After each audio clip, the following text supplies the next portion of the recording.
Well, what I would suggest to young researchers is to be persistent.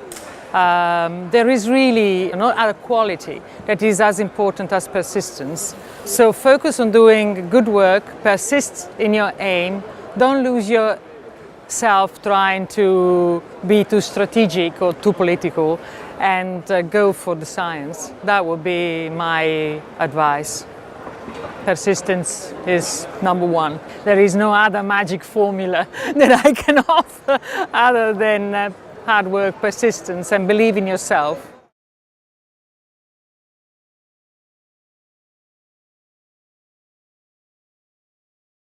I think it is very important to understand better what it is the substrate of atrial fibrillation. At the moment we are skirting around the causes. We are very good at preventing thromboembolic events with anticoagulation. When that is applied properly, it has a profound effect, and so far we should consider that our number one strategy. And then, in terms of curing or preventing atrial fibrillation, I think we still have a long way to go.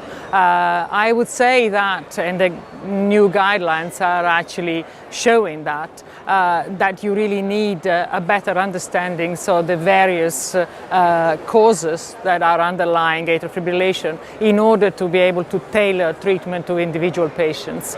We're not there yet, but there is a lot of research, and there are changes in the way we think of atrial fibrillation, not just as a rhythm problem, but as a cardiomyopathy of the atria, as a problem related to fibrosis, to metabolism, and all of that, I think, is likely to take us closer to a real cure.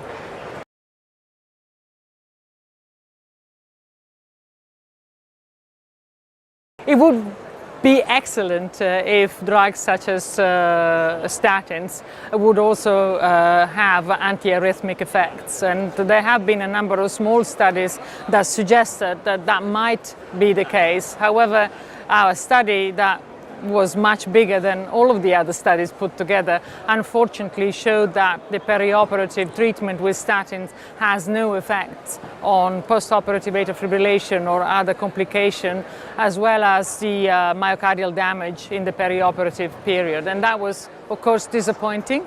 But what it was, if you like, even worse, is that against this lack of a beneficial effect, there was an adverse effect on renal complications. So there was an absolute 5% increase in acute kidney injury, albeit mostly mild, in patients who were randomized to taking rosuvastatin 20 milligrams daily.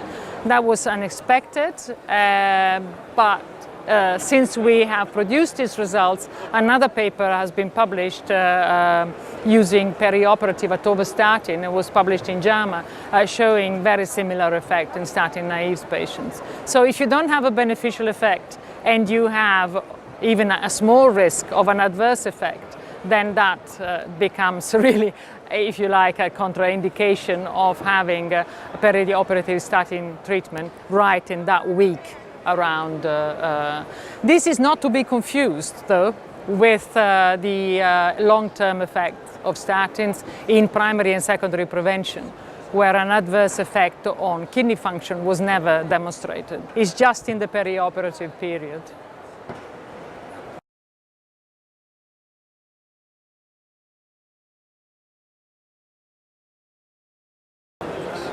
Well, silencing of RNA or inhibition of microRNAs is something that is in the pipeline. People are trying to have therapeutic strategies that are looking at this. Of course, microRNAs are very good targets because they are pleiotropic.